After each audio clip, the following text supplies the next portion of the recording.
This morning, I'd like to continue discussing the story of Hui Neng, known as the Sixth Patriarch, a figure who it's generally acknowledged is now either partially or wholly fabricated as a kind of archetypal exemplar of a Zen teacher. And our question is basically, if you are going to make up an archetypal Zen teacher, what would you want him to look like? And why would you tell the story this way? What are the features of the way the story is told that illustrate what were the crucial concerns in his time about the nature of practice and realization?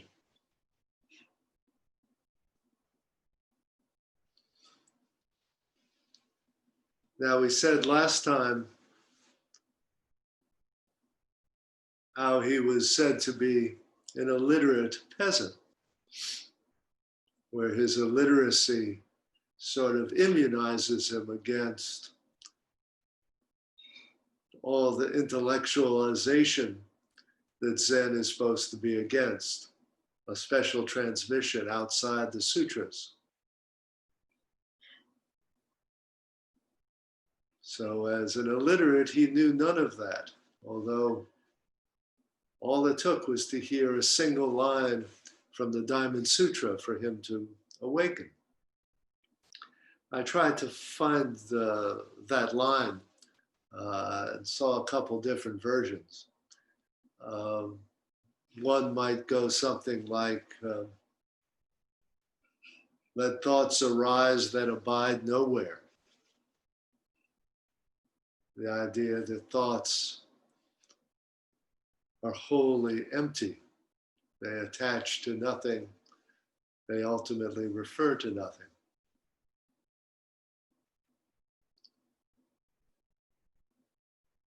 And so we'll see how that particular line and that idea gets reflected in one of the most famous stories about Hui Neng, which is the poetry contest that is supposed to have been set by the Fifth Patriarch to determine his successor.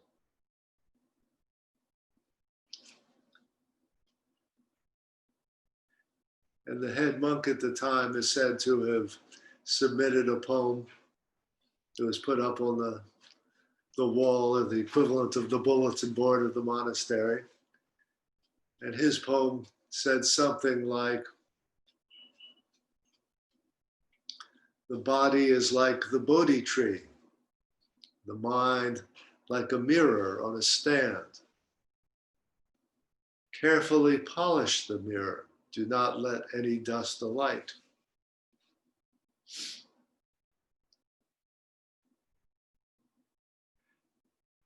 And so we can presume that this poem reflects something about the standard picture of what practice is, what meditation is, that's going to be challenged by the poem that Hui Neng asked to be written as in response to that. See, it's interesting that when we think about these monks, we really have no idea what they were doing, no idea what they called meditation. We can be pretty sure they weren't sitting there counting their breaths. We can be pretty sure that they weren't sitting there doing mu, since this is a few generations before the birth of Joshu. Koan practice hadn't been formalized or established yet. So what were they doing when they sat there? And really, how much sitting there were they actually doing? Uh, we know that contemporary monks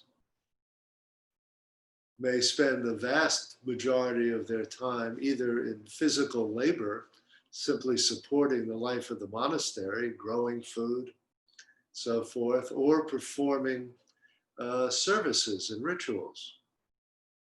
The monk's role may have been much more uh, a matter of recitation than quiet meditation.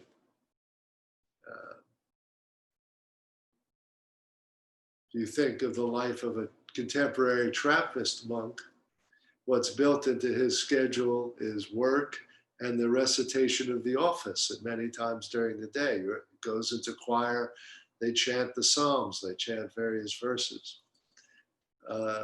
Originally, it didn't build in a lot of what we call silent meditation. It was communal prayer and chanting. And these monks may have had a life maybe closer to that than what we imagine happens in a Zendo now. But if you look at the poem, it seems that one of the things that is being addressed is a kind of project of quieting the mind and purifying the mind. The mind is like a mirror, and the ideal seems to be a perfectly clean, reflective surface that is easily contaminated by dust. What's the dust? Our thoughts, our emotions. Somehow, practice must be about wiping that mirror clean, keeping it empty, keeping it pure. So maybe this is a kind of standard picture of practice that the author of this story is trying to set up an alternative to. And I think that we certainly can identify with that model in the sense that quieting the mind, clearing it out, emptying the mind. To this day, that's most people's basic idea of what meditation is supposed to be about. And I think it continues to be, if not people's explicit practice, at least part of their curative fantasy about what meditation can or should ultimately do for them.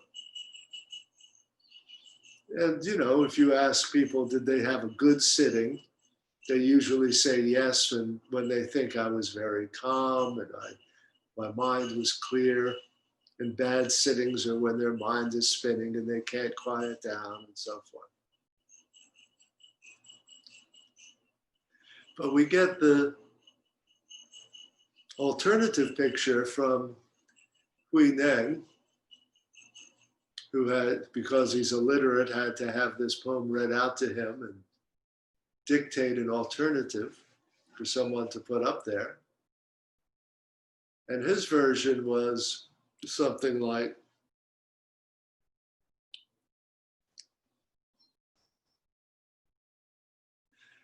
originally there is no Bodhi tree or mirror. Both are empty, non-existent. Where possibly can any dust alight?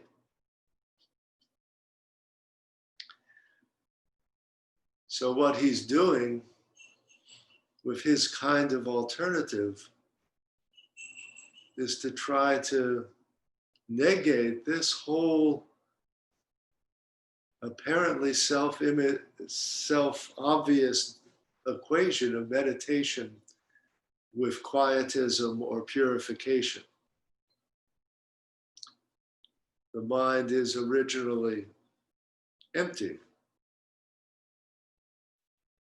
A thought, the mirror is not something that can be sullied or contaminated. Our job isn't to keep it clean, because the whole notion of purity versus impurity is itself the problem. We're not trying to dispel one half of a dualism and replace it by the other. We're trying to break out of that alternative of cleanliness and dust.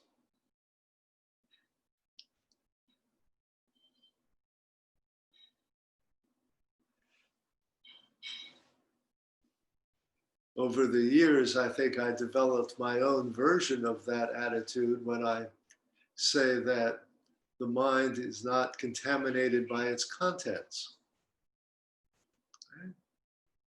Whatever it is we're doing here is not a purification process.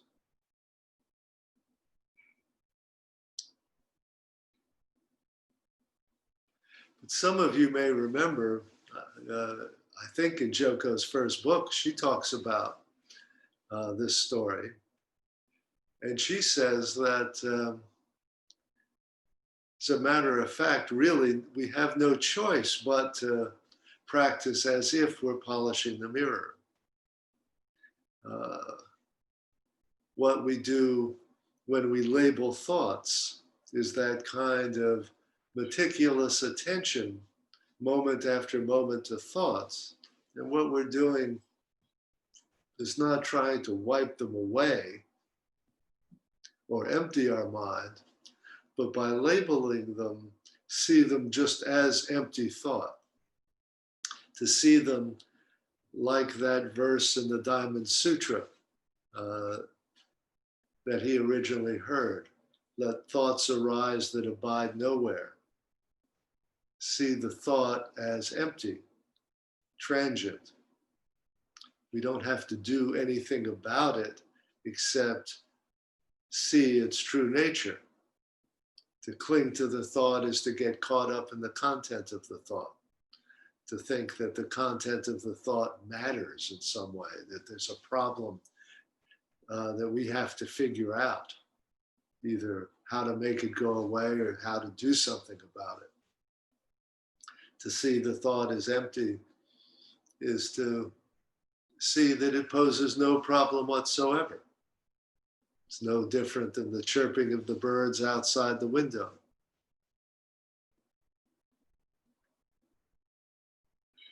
So Joko thought that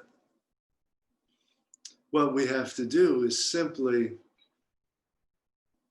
watch or label these thoughts, not to make them go away, but to just see them over and over again, just as thoughts, just as thoughts.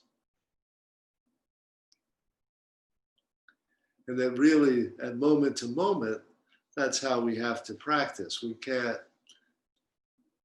do anything to try to make lightning strike and have the kind of sudden revelation of the emptiness of everything. All we can do is practice moment after moment with each thought as it arises.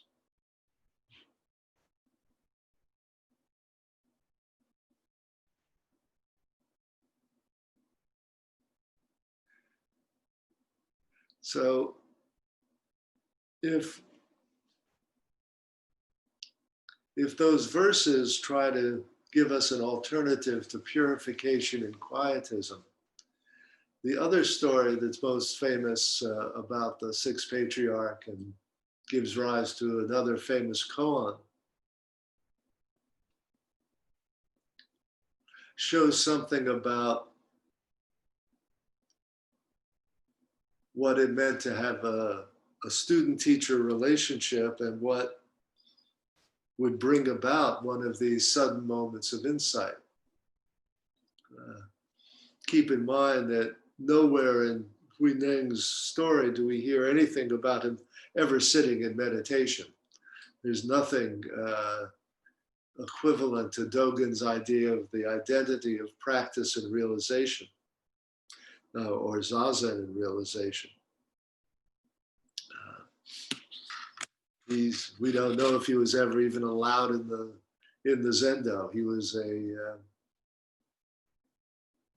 just a worker, a lay brother, someone working in the kitchen.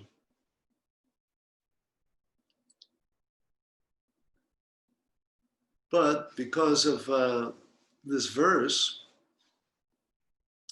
the fifth patriarch recognized him as his successor and gave him his robe and bowl to symbolize the transmission. But he warned them that none of the other monks would accept this, and that he should leave in the middle of the night without anyone knowing. See, even in this transmission, it's important to notice he's not ordained. He's simply recognized as having insight. And so again, you may have some idea that who's ever writing this story is trying to say something about the usual form of, you could say, clerical patronage and succession, that perhaps the whole system of who was the abbot and who succeeded the abbot and how much did this have to do with real insight, or how much of it was bureaucracy and how much of it was patronage from the emperor. Something about that usual system must have been felt rotten, that we're telling this story about transmission being completely separate from the ordinary temple hierarchy and bureaucracy. In any case, Huineng takes the robe and bowl and hightails it out of town. But the next morning, it's discovered that he's gone. The old teacher doesn't want to come down and says the Dharma has gone away. And the monks all gather together and realize that Huineng is left, and they decide to go after him. And the story is that they were led by a monk who in his previous life had been a general. And this man is this fierce, formidable character, and he leads the posse, chasing Huineng out into the forest. And after a certain amount of time, they catch up with him. But Huineng sees them coming, and he takes the robe and the bowl and he puts it down on a big rock in a clearing in the woods, and he goes to hide. And the general stops everybody, says, "Hold it, I'm going to take care of this." And he approaches by himself to pick up the robe and the bowl. But when he tries to take them, he finds himself paralyzed. He can't lift them. Something happens. He realizes, for whatever reason, he's not entitled to pick up these symbols of transmission. And as he stands there frozen, not knowing what to do, Huineng comes out of his hiding place and says to him, right now, just in this moment, without thinking either good or evil, what is your original face before the birth of your parents?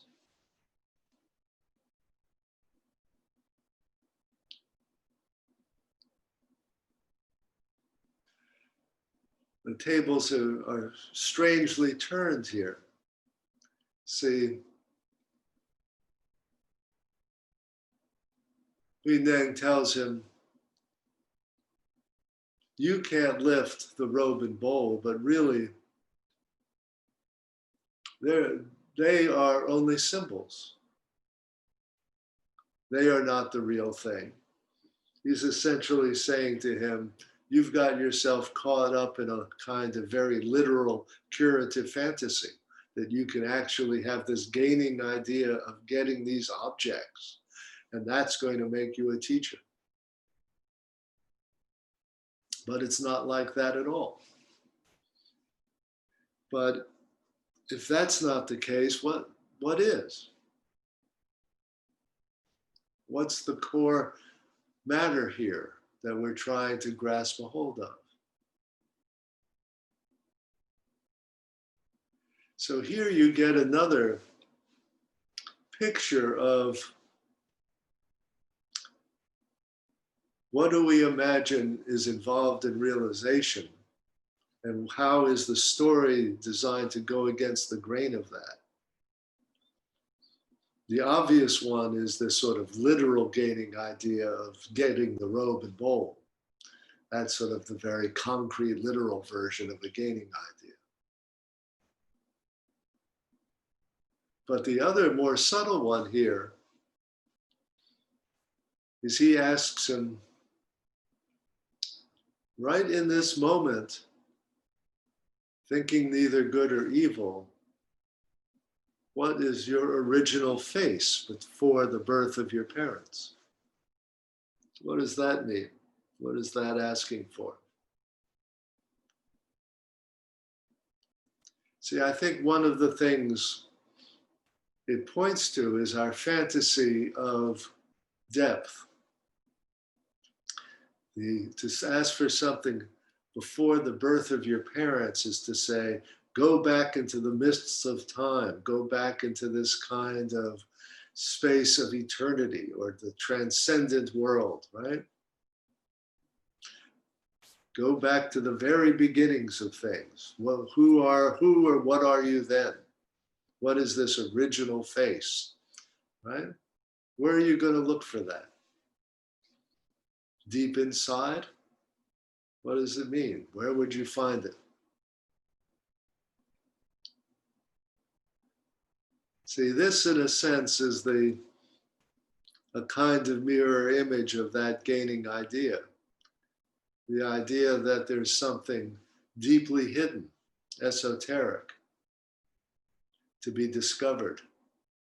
If the truth is not in the robe and the bowl right here, it must be something very strange and esoteric and hidden.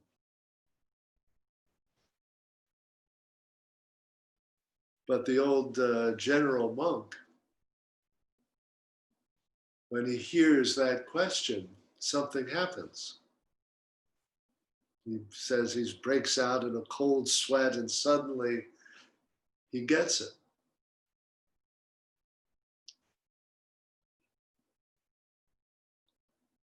And I think this moment becomes, again, a kind of model of the idealized interaction between a student and a teacher, in which they arrive in a state of desperation, they're sure they know what they need, they're sure of what they're after. But something happens to undercut or cause to collapse that whole curative fantasy. When he finally realizes it's right in front of him, but he can't pick it up, the whole idea of that gaining curative fantasy is blown apart. It's not going to work. Well, what's left? Thinking neither good or evil. Stop thinking of me as the good guy and you as the bad guy or any of that, right? What's happening right now?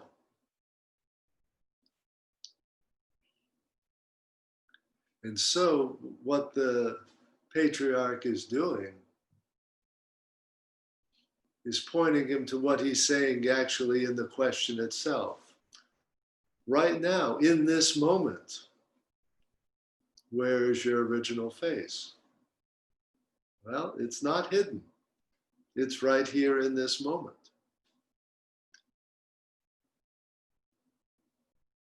If we go back to the original verse of the Diamond Sutra, where he had his original enlightenment experience, arouse a thought that abides nowhere, right?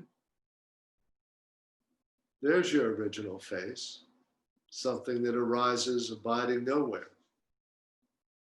Just this, just this. The empty mirror, the empty dust. Just this, just this.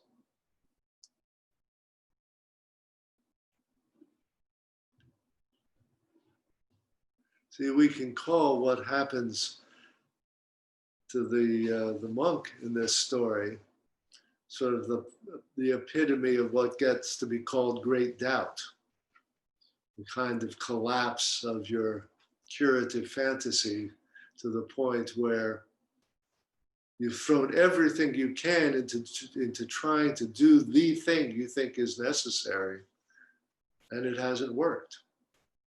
Where are you then? Well, that's the moment when you're potentially most receptive to not getting anywhere, to being finally completely and totally present, because all the avenues have been blocked. All the routes you think you need to take have gone nowhere. All you do is stay right here, right now.